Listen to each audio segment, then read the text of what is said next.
তোমরা হয়তো ভাবছো এই গরম আস্তে আস্তে যা পড়ছে, তো সোনালি হয়তো এই রোদের মধ্যে ঢাকা মুড়ি দিয়ে কি করছে।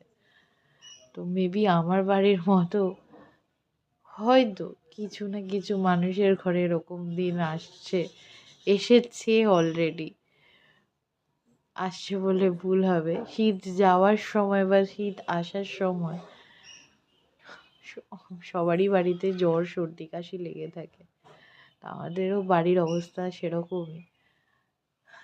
আমার খুব একটা যে জ্বর আছে তা না, কিন্তু কিছু খেতে গেলে গলায় ঢোক গিলতে গেলে লাগছে এবং বেশ পেইনফুল ব্যাপারটা।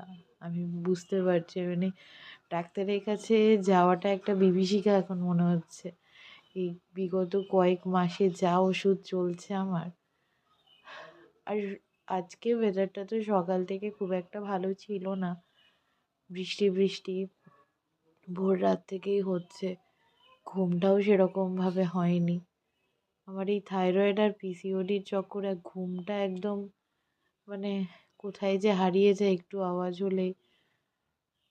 তো যাই হোক, আর একটা যেহেতু থাইরয়েড আছে, আমার না স্যাঁতসেঁতে ওয়েদার একদম ভালো লাগে না।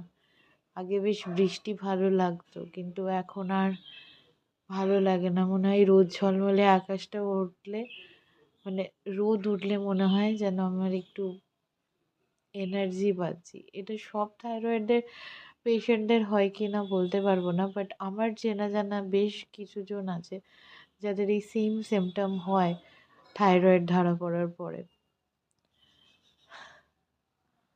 তো আমি এই রোদটা উঠেছে বলে একটুখানি বসেছি, বেশ ভালোই লাগছে। বিগত কয়েকদিন সূর্যি মামাকে ঠিক সহ্য হচ্ছিল না। আজকে মনে হচ্ছে বাবা সূর্যি মামা তুমিই আমার সব, তুমি না থাকলে আমার কি হতো।